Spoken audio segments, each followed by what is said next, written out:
Hello Aquarius, and welcome to your week ahead reading for the week of Sunday, May 1st.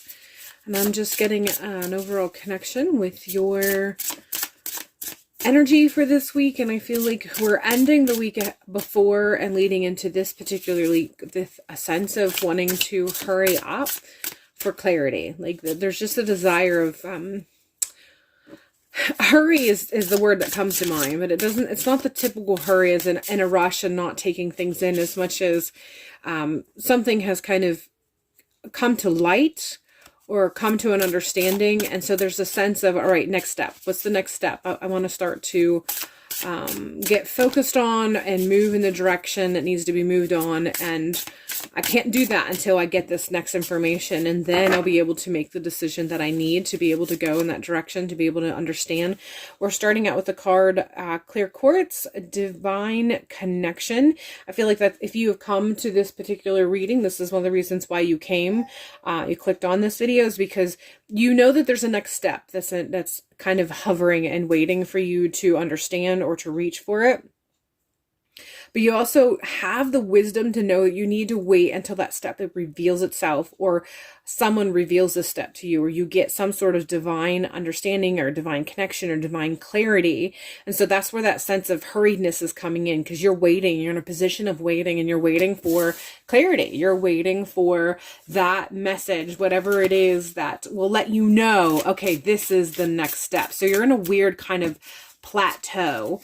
And you're okay with the plateau in the sense that you're not doing the next step until you know you've got that clarity or that direction. But at the same time, you know that you don't want to sit here, and you're just ready for divine information to come through to tell you what the next step is. We're following this with the new moon and blood on the moon destiny. And I feel like this is coming in strong with letting you know that there are some new phases that are coming. The new moon, new beginnings will let me know that there's some new phases.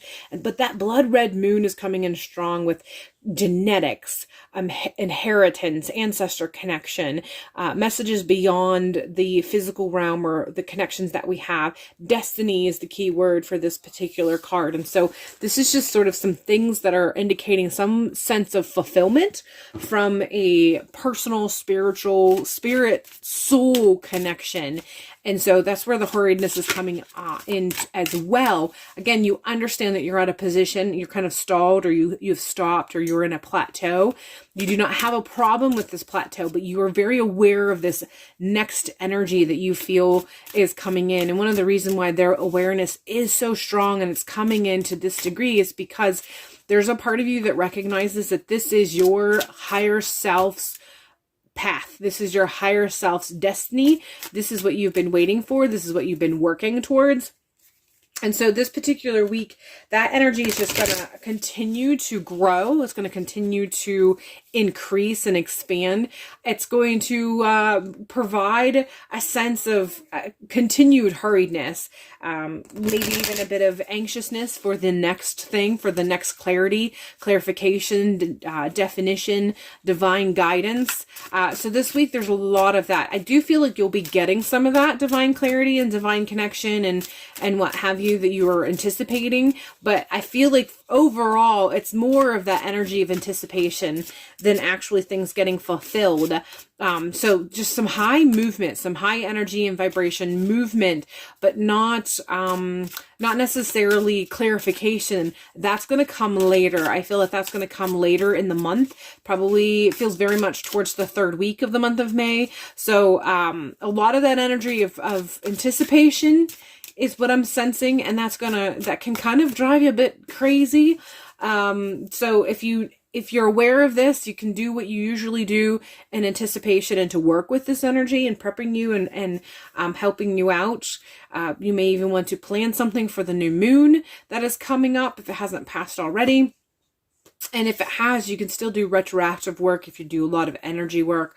But just kind of do what you need to do to kind of keep yourself calm, practicing calm things so that when you're feeling this energy, you don't take any sorts of steps or movements that aren't divinely guided or connected or coming through. We have Wheel of Fortune as the next card. This is really hitting in hard with that destiny energy that we've already talked about that comes through with this card, and letting you know that there are things that are coming to play, things that are coming around, circling around, and taking greater hold that have been put into motion prior to this. This includes your recent past. It can include distant past, but it's either recent past, things that you have been engaged with in some regard, but this also includes for some of you past life stuff. So there are things that you put in motion in past lives, and it was sort of preparatory work your higher self participated in, and it was sort of preparatory work for this particular life.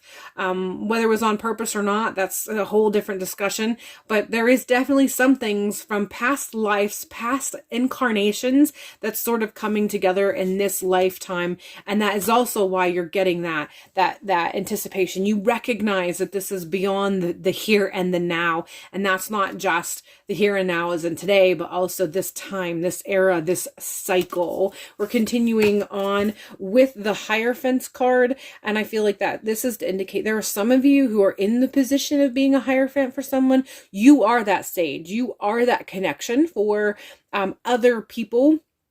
There are some of you that this energy is going to impact your connection, kind of create a bit of a I don't want to call it a slip, but a bit of a pushback. And so you're going to experience this week. If this is your work, if you do work that for other people as a sage, as a Hierophant, as a high priestess or high priest, you may notice a bit of a blip in some of your connections. So just make your adjustments accordingly.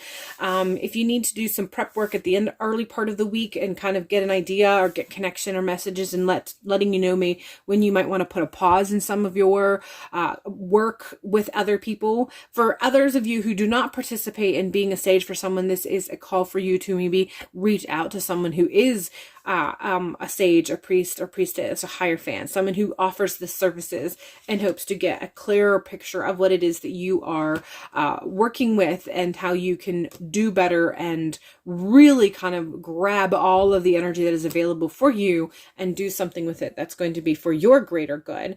We're ending with the Seven of Pentacles, an energy that usually, quite frankly, comes in with that waiting energy. I feel like this is coming in strong with what I've already said regarding when I first pulled those first three cards, and how a lot of this energy that you're experiencing isn't so much of a fulfillment as much as there's just going to be a lot of energy that's increasing in this anticipation. Some things might come as far as clarity is concerned. Some things might come as far as coming back around and being finalized. But for the most part, you're just getting that increase of anticipation, that increase of awareness that increases the anticipation.